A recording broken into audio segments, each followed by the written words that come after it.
Olá pessoas, espero que estejam todos bem. Seguindo aqui com as nossas aulas sobre poder, política e Estado, nós chegamos ao segundo vídeo, no qual nós vamos discutir poder. O que é poder? Como se exerce o poder? Como se adquire poder? O que é um poder legítimo e um poder não legítimo? São as perguntas que a gente vai responder ao longo desse vídeo. O sociólogo fundamental para discutirmos o que é poder e todas as questões relacionadas a poder é um sociólogo que a gente já viu em outras aulas e que vocês vão ver em tantas outras, porque é um dos sociólogos mais importantes da sociologia. Ele é considerado ali um dos pilares da sociologia, junto com Durkheim, junto com Karl Marx, que é o Max Weber, que particularmente é um autor que eu gosto bastante, o Max Weber. O Weber, ele define o poder como, decorem essa definição, probabilidade de impor a própria vontade numa relação social, mesmo contra a resistência alheia.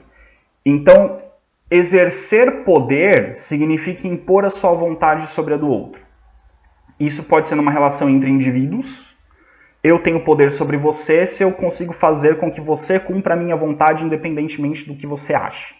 Então, se você faz o que eu quero, eu tenho poder sobre você. Pode ser de um grupo sobre outro, pode ser de um país sobre outro, pode ser de uma pessoa sobre um grupo, ou de um grupo sobre uma pessoa. Então, numa relação social, fazer com que um indivíduo ou grupo cumpra a vontade de outro indivíduo ou outro grupo, significa que esse outro indivíduo ou esse outro grupo exerce poder sobre o primeiro. Então, repetindo, se você faz o que eu quero, mesmo que não seja o que você quer, significa que eu tenho poder sobre você. Então, poder é isso. Parece uma coisa assim ruim, né? Nossa, uma pessoa controlando a outra. Não necessariamente. As relações de poder, elas podem ser boas para a sociedade. Mas a gente vai entender isso ao longo do vídeo, tá? Que falando assim parece que, meu Deus, estou sendo controlado. Não exatamente. Existem acordos. Ao longo dos vídeos vocês vão entender. E aí, o que acontece? Todas as relações sociais entre indivíduos, instituições ou coletividades envolvem algum tipo de relação de poder. Se a gente voltar, por exemplo, para o nosso tema anterior, as relações de gênero, uma das contribuições dos estudos de gênero foi mostrar que as relações de gênero têm um componente de relação de poder. E a sociologia hoje entende que toda relação social tem algum tipo de relação de poder. Vamos voltar para os temas que a gente estudou ao longo do ano? Quando a gente fala de controle social, de instituições de controle social, a gente está falando de uma relação de poder. Uma instituição de controle social, ela vai fazer com que os indivíduos tenham determinados comportamentos que são aprovados pela sociedade. É uma relação de poder. Mesmo que eu não ache muito certo, eu vou acabar fazendo. Então, as instituições de controle social, quando a gente fala de controle social, é uma relação de poder. Quando a gente fala de relações culturais, instituições que fazem você assimilar determinada cultura, isso é uma relação de poder. Você está assimilando uma cultura que a sociedade está te colocando. Quando a gente fala de relações identitárias, de construção de identidade, isso acaba também sendo uma relação de poder. Quando você se identifica com a identidade de um determinado grupo, querendo ou não, esse grupo tem, de certa forma, algum poder sobre você, porque você está aderindo a ele. Então, toda relação social tem alguma dimensão de poder. Pode ser mais ou menos, mas sempre tem algum componente de poder. Isso, eu não estou entrando no mérito se isso é bom ou se isso é ruim, mas toda relação social tem um componente de poder, de alguém exercendo poder sobre alguém, ou de alguém permitindo que outro exerça poder sobre si, porque também tem isso. Às vezes o poder depende de eu deixar que o outro tenha poder sobre mim, mas isso a gente vai discutir melhor ao longo dos vídeos. Exemplo, eu falei das instituições de controle social, das instituições sociais, relações familiares. As relações familiares, elas carregam muito fortemente relações de poder. Por exemplo, quando seu pai diz para você, chega em casa a tal horário, e você chega, é porque seu pai tem um poder sobre você. Então, as relações familiares são um exemplo muito importante de relações de poder. Aliás, a família é um exemplo muito bom para muita coisa, né? Vocês repararam que para a sociologia a família é muito importante. É na família que a gente tem as primeiras interações sociais, é na família que a gente aprende a cultura, é na família que a gente aprende comportamentos, é na família que a gente aprende valores, é na família que a gente aprende a conviver em sociedade, é na família que a gente recebe as informações sobre identidade de gênero, é na família que a gente aprende relações de poder. Então, a família é um núcleo importantíssimo para as relações sociais. Então aqui vou dar o exemplo, ou melhor, o exemplo eu já dei, né? A família. Quando seu pai diz pra você, quando seu pai te convence, ou quando seus pais te convencem a chegar em casa num determinado horário e não em outro, sua família está exercendo poder sobre você. E como eu disse, isso não é ruim. Isso faz parte das relações sociais. É normal que dentro de uma família algumas pessoas exerçam poder sobre outras.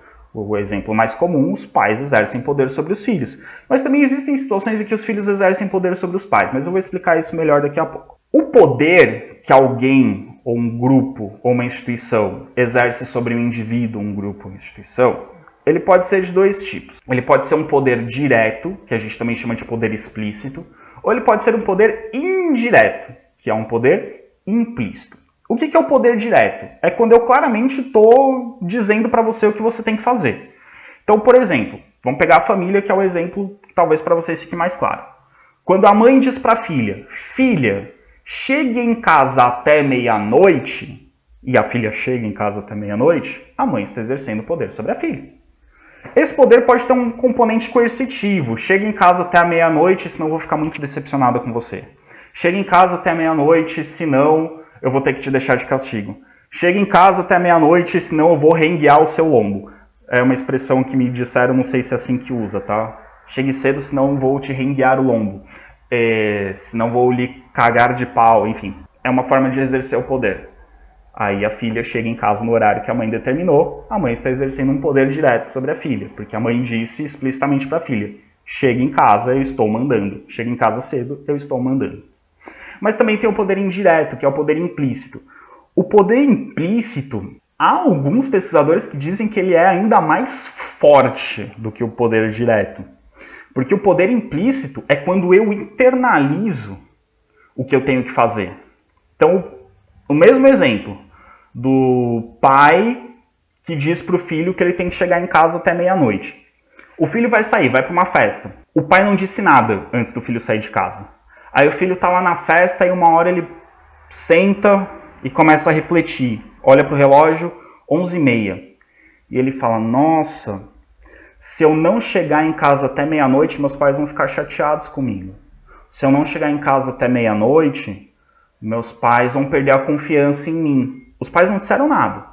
Mas ao longo das relações que foram construídas entre os pais e o filho já internalizou que ele não pode chegar em casa depois da meia-noite. Então os pais não precisam dizer nada. Esse é o poder indireto ou implícito. A pessoa já internalizou. Eu não posso chegar em casa tarde, senão eu vou levar uma tunda de laço. Senão eu vou apanhar de um chinelo voador. Senão eu vou ficar de castigo, enfim. Os pais não precisaram dizer nada, mas o filho já internalizou. Isso do poder indireto, ele é muito forte na nossa sociedade e a gente muitas vezes não para pensar. Muitas e muitas das nossas decisões têm a ver com o poder indireto. Às vezes, por exemplo, nas relações escolares, às vezes vocês chegam no ensino médio, por exemplo, sabendo que, por exemplo, você tem que pedir para o professor para sair da sala. Você tem que pedir permissão para o professor para sair da sala de aula. Eu nunca disse para um aluno do Instituto Federal Farroupilha que ele precisa pedir permissão caso ele queira sair da sala de aula, que ele precisa pedir permissão para ir no banheiro ou para tomar água, por exemplo. Eu nunca disse. Busquem aí na memória de vocês. Eu nunca disse isso para vocês. Mas vocês fazem isso nas minhas aulas. Por quê? Poder indireto. Ao longo da trajetória escolar de vocês, vocês internalizaram que isso é necessário. E eu não preciso dizer, mas eu estou de forma indireta, a partir de uma cultura escolar estabelecida, exercendo um poder sobre vocês, em que o acesso à sala de aula ou a possibilidade de sair da sala de aula enquanto eu estou dando aula passa pela minha autorização. Então, isso é uma forma de poder indireto. Eu nunca precisei dizer para vocês que tem que pedir para mim. Vocês já internalizaram isso. Vocês já têm isso internalizado. Então é uma forma de poder indireto. É um poder implícito. Ok? Na esfera pública, então vamos sair da família, que é algo mais próximo, né, algo mais pessoal, vamos para a esfera pública. Na esfera pública, existem várias instituições, normas e procedimentos que estabelecem relações de poder com os indivíduos e com o grupo. Aliás, mais do que isso, existe na esfera pública uma série de instituições capazes de controlar ou de exercer poder sobre várias pessoas ao mesmo tempo. Isso podem ser instituições, isso podem ser relações, mas que influenciam a conduta de várias pessoas ao mesmo tempo. Por exemplo, na nossa sociedade nós temos uma relação de poder de classe, por exemplo. É diferente você ser dono da fábrica e você ser operário da fábrica. Isso é uma relação de poder na esfera pública. O dono da fábrica, ele toma determinadas decisões que afetam vários trabalhadores. Então, isso é uma relação de poder. Nós temos as relações de controle social, nós temos as instituições de controle social, por exemplo, uma igreja, a religião. A igreja é uma instituição de controle social. As igrejas, elas são capazes de influenciar a conduta de várias pessoas. Então, elas exercem poder sobre essas pessoas. Então, está ligado à esfera de poder pública, né? ao exercício do poder na esfera pública. Exercícios de autoridade. Quando o prefeito estabelece uma determinada norma para a cidade, ou né, os governantes estabelecem uma determinada norma para o lugar em que eles governam, eles estão afetando a vida de várias pessoas. Então, é um exercício de poder que influencia várias pessoas na esfera pública. As leis que são criadas e as normas sociais. As leis são leis, tá lá o papel. Você tem que tá lá no papel que você tem que fazer aquilo se você não fizer, ou que você não pode fazer aquilo, e se você fizer, você vai ser preso, você vai pagar uma multa, você vai ter que, enfim, cumprir alguma pena. E também tem as normas sociais, né? Com licença, por favor, obrigado, né? São normas sociais. Não tem nenhuma lei te obrigando a dizer isso, mas você diz porque é de bom tom você dizer, senão as pessoas vão te achar mal educado. Então, as normas sociais também influenciam as condutas das pessoas. E a indústria cultural também exerce poder. A indústria cultural exerce um poder sobre as pessoas, determinando modos de agir, modos de se vestir, modos de se alimentar, enfim. A indústria cultural ela também exerce um poder sobre as pessoas.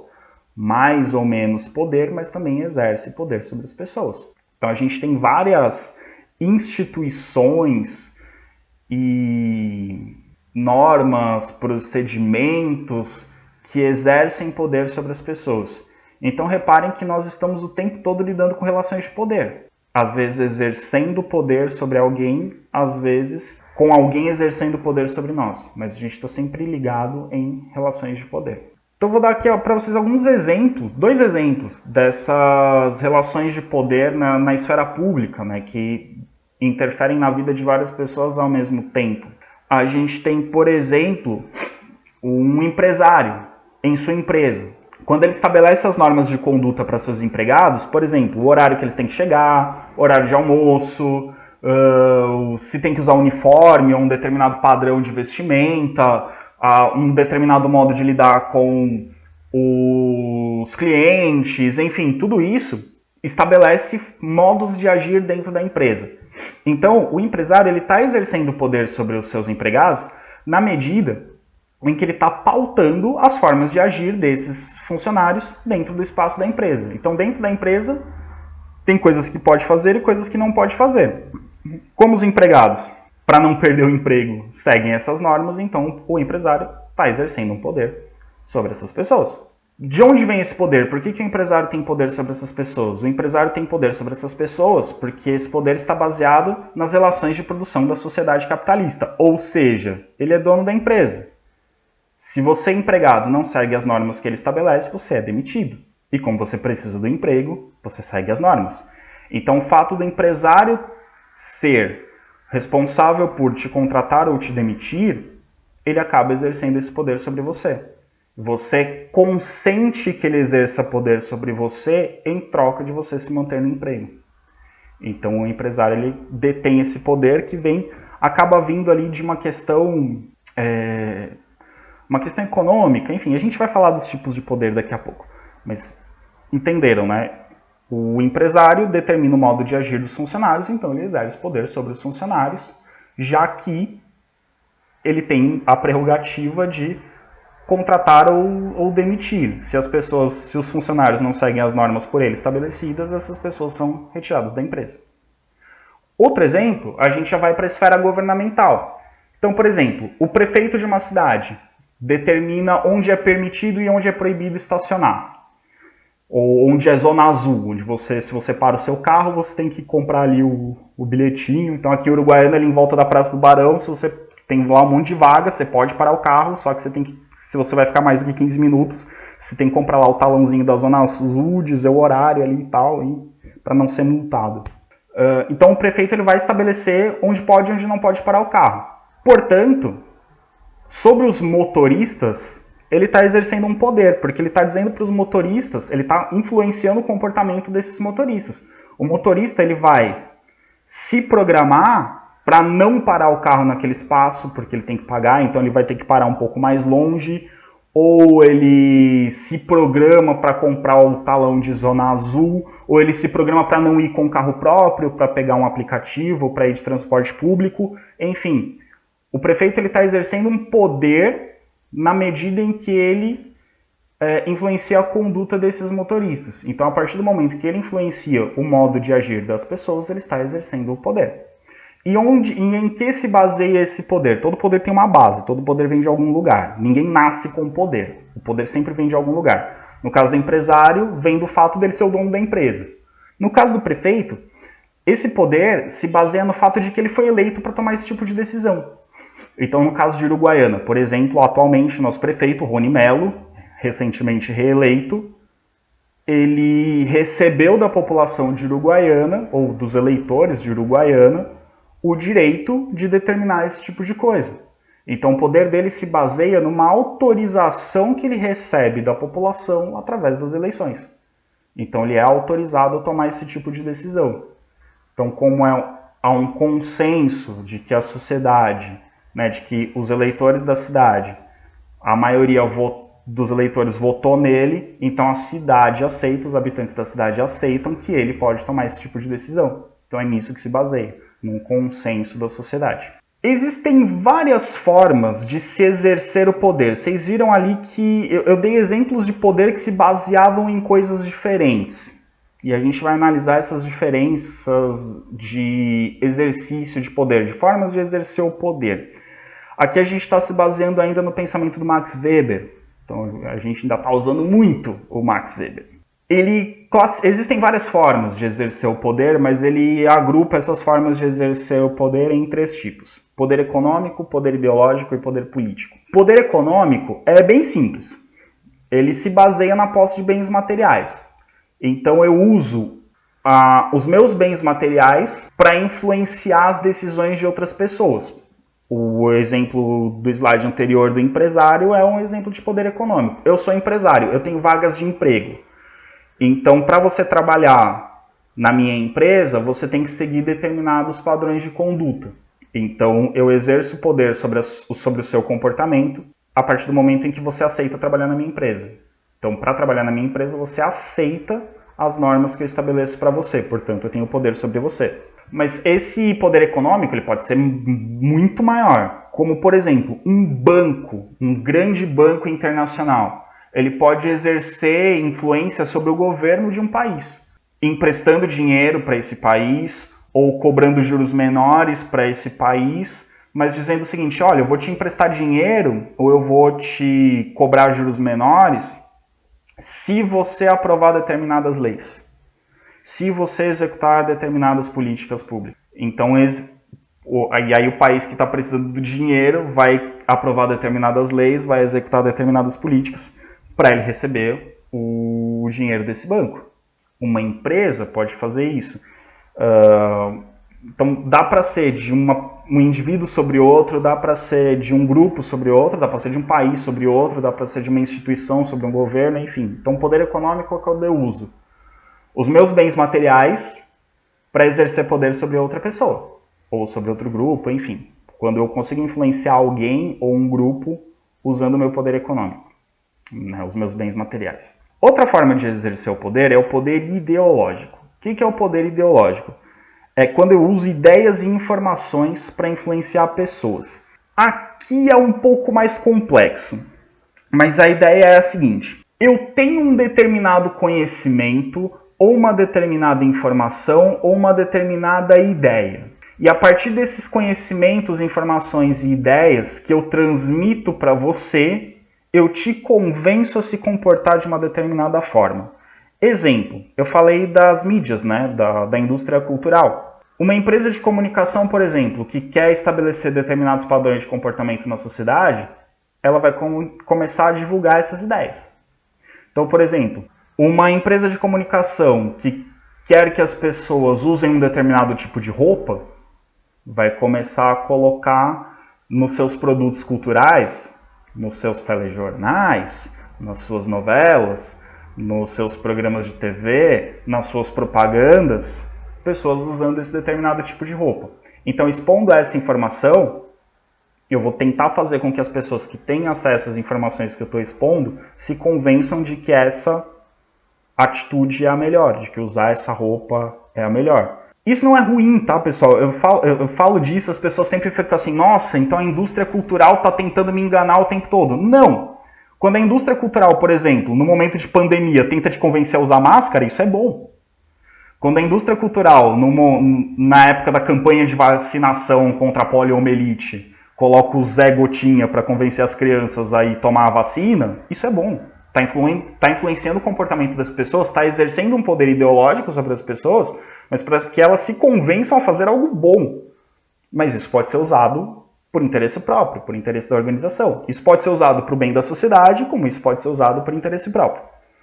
Então, de novo, o fato de um grupo exercer poder sobre outro, ou um indivíduo exercer poder sobre outro, não significa que quem está no poder é mau e que quem está sendo influenciado pelo poder é uma vítima. Não, mas isso pode ser usado para o bem ou para o mal. E outra forma de exercer o poder, que é o que nos interessa mais quando a gente está discutindo política, é o poder político. O poder político ele vai usar de instrumentos e técnicas, e um dos instrumentos é a força, para influenciar a conduta alheia.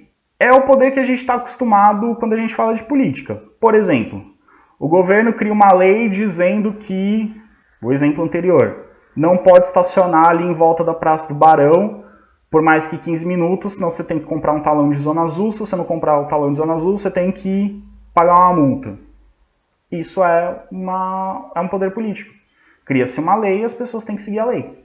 E como é que eu faço as pessoas seguirem a lei? Eu posso ter uma punição, eu posso ter uma fiscalização, tem lá os fiscais que ficam ali vendo quem está com o talão de zona azul. Ou uma outra lei, coisa bem óbvia, não é proibido roubar um banco. Tá, é bem óbvio, não pode roubar banco. Tem uma lei dizendo não pode roubar banco. Aí alguém vai lá tentar roubar o banco, para evitar que as pessoas roubem o banco, tem a polícia fazendo patrulhamento. Se a pessoa rouba o banco e tenta fugir, a polícia vai atrás. Então isso é uma forma de exercer o poder. Então a polícia é um mecanismo, é um instrumento de exercício de poder político. E a gente vai discutir essa questão do uso da força na política, que é um tema bem sensível, mas bem pertinente quando a gente fala do uso da força na política. Mas então, quando eu uso as leis ou a própria repressão policial para determinar os padrões de comportamento das pessoas, eu estou fazendo o uso do poder político. E a partir desse exercício de poder, a gente vai para o conceito de dominação. Que, de novo, é uma palavra que soa muito estranho. Dominação. Parece algo ruim, né? Estou exercendo dominação sobre vocês. Meu Deus, que pessoa má, ela está dominando os outros. Não. Segundo Max Weber, exercer poder é dominação. Dominação é o exercício do poder. Então, quando o governo está exercendo poder, ele está exercendo dominação sobre você. A palavra para a gente soa estranha, mas em termos sociológicos, o exercício do poder é a dominação. E o Max Weber, ele separa em dois tipos a dominação. Aí sim, a gente vai entrar numa coisa do... nem sempre a dominação é boa, nem sempre a dominação é ruim. Tem a dominação legítima e a dominação não legítima. Tem uma dominação que é legítima, que é ok, que tá tudo bem, e tem uma dominação que não deveria ter. Quando que a dominação é legítima? Quando que ela é ok? Quando que tudo bem, pode exercer dominação, pode exercer o poder sobre outra pessoa ou grupo. Quando essa influência é exercida, ela é consentida por quem se submete à vontade do outro. Então, se eu sou o dominado da relação, vai estar soando bem estranho isso, mas enfim, mas se eu sou o dominado e eu consenti, ou seja, eu concordei em ser dominado, essa dominação é legítima. Por exemplo, o exemplo que eu vinha dando do prefeito.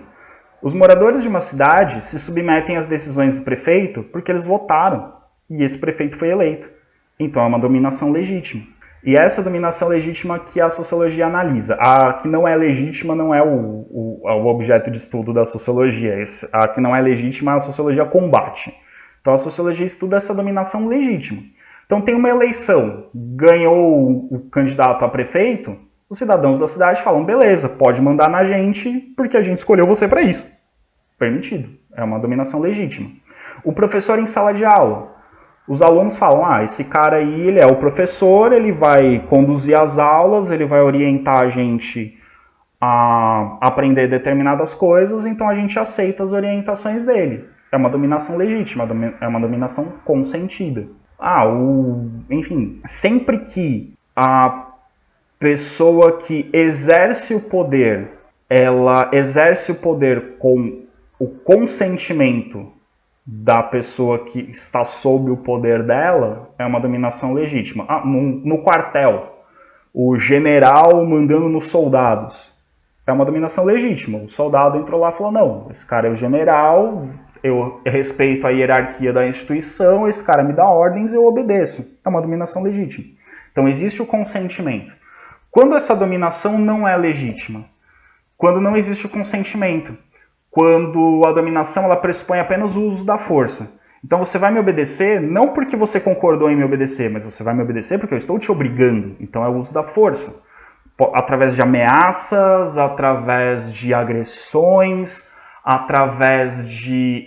Essas agressões podem ser agressões físicas, agressões psicológicas, enfim. Quando você não concorda com a dominação, mas eu te domino mesmo assim, essa dominação não é legítima. O exemplo disso são as ditaduras. Um governo que assume o poder sem o consentimento da população é uma dominação ilegítima. A população não concorda com esse governo, mas obedece porque esse governo persegue, mata, tortura, ameaça, prende, enfim. Então é uma dominação não legítima. É o caso da ditadura, é o caso de mesmo exemplo, mesmo na escola, o professor.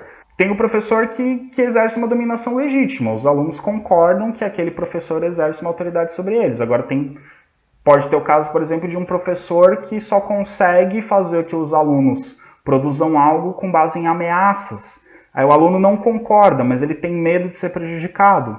Aí já entra para um lado de uma dominação que não é legítima. Apesar de que no contexto escolar a dominação seria legítima por causa da posição do professor, mas enfim. Sempre que a dominação usa apenas o uso da força, sem que exista um convencimento ou consentimento do outro, aí é uma dominação que não é legítima. Então tem o consentimento do dominado, é legítima. Não tem o consentimento, não é legítima, é ilegítima, ok? O que a gente vai analisar nas aulas de política é esse poder legítimo, tá? É a dominação legítima.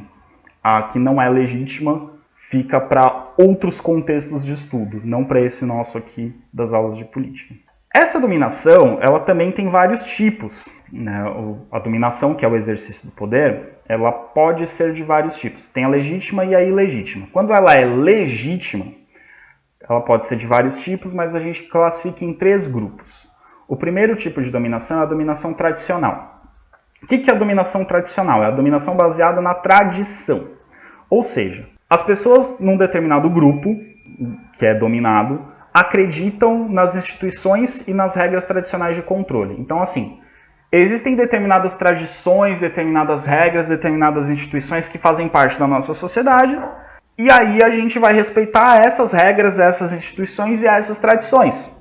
E aí o grupo que está no poder se baseia nessas regras, nessas tradições, nessas instituições para governar, ou para exercer o poder, ou para dominar a sociedade. Exemplos, as relações feudais, que a gente estudou em Idade Média, o feudalismo. O feudalismo é um tipo de dominação tradicional. Na sociedade feudal existem os estamentos: clero, nobreza, terceiro estado, os servos. Os servos são dominados pelos nobres e pelo clero. Por quê?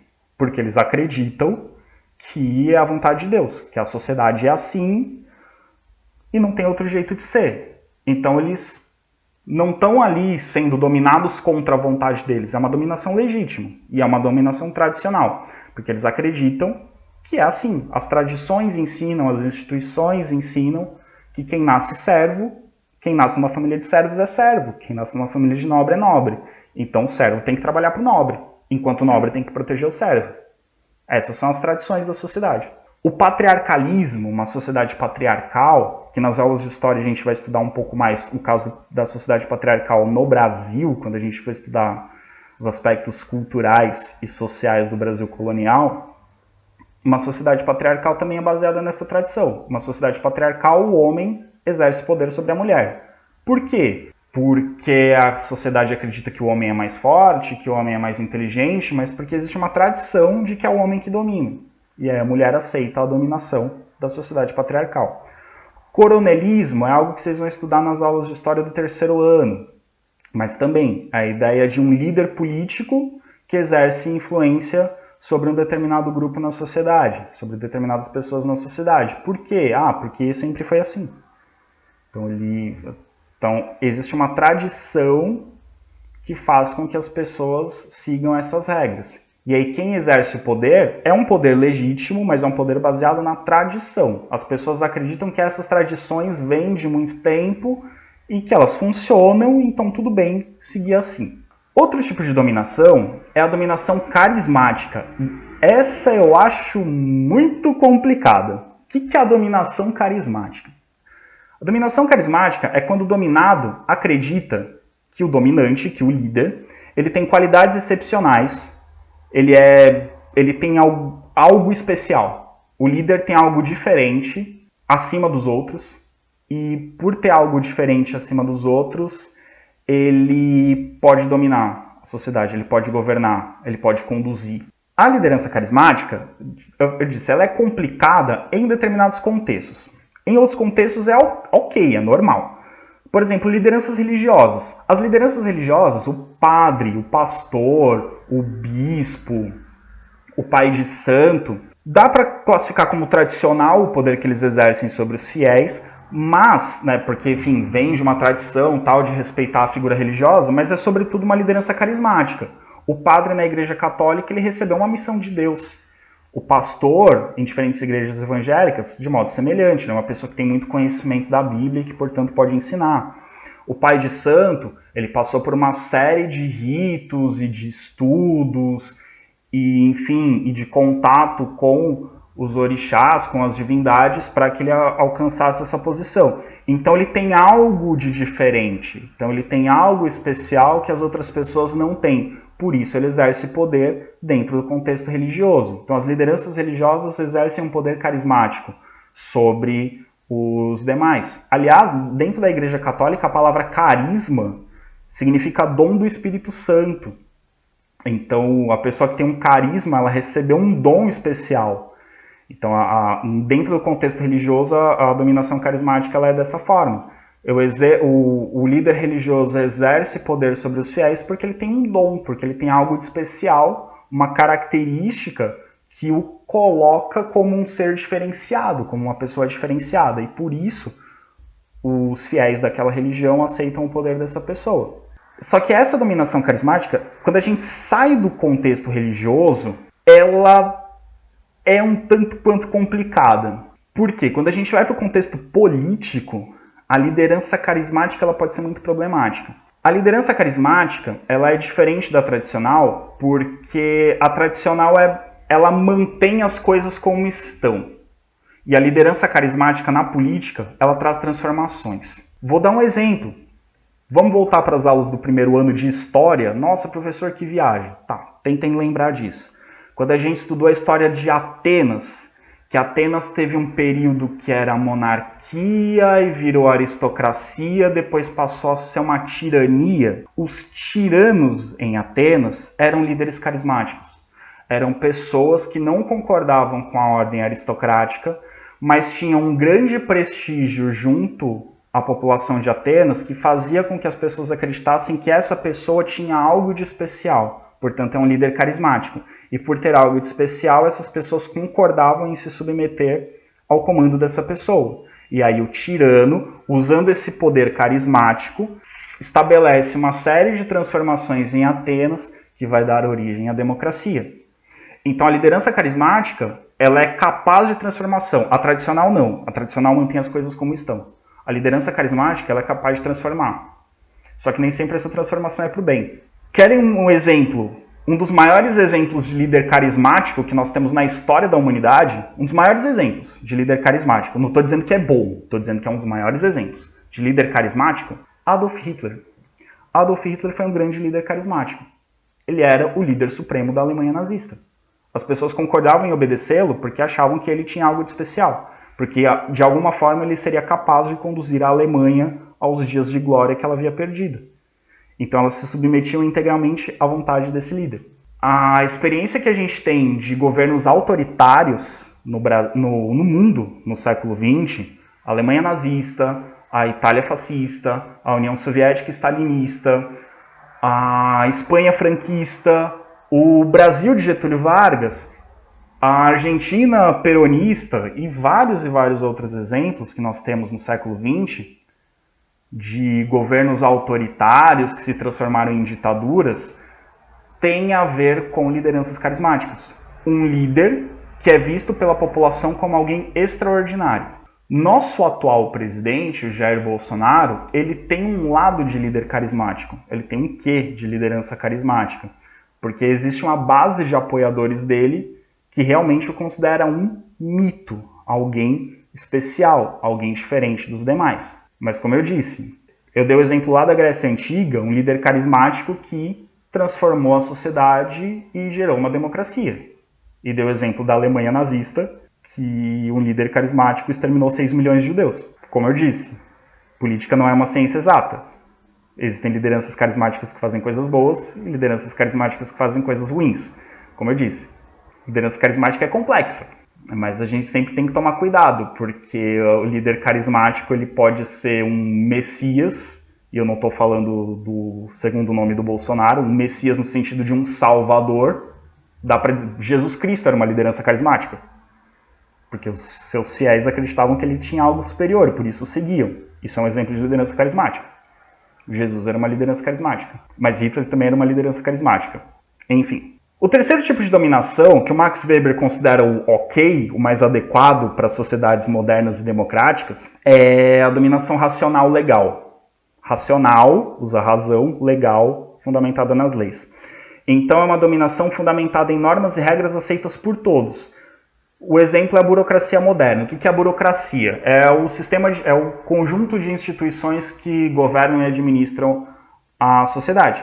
Então, a dominação racional legal, ela não se baseia em acreditar que um determinado líder é especial ou na tradição, mas se baseia numa série de regras definidas em conjunto pela sociedade e que tem que ser seguido por todos.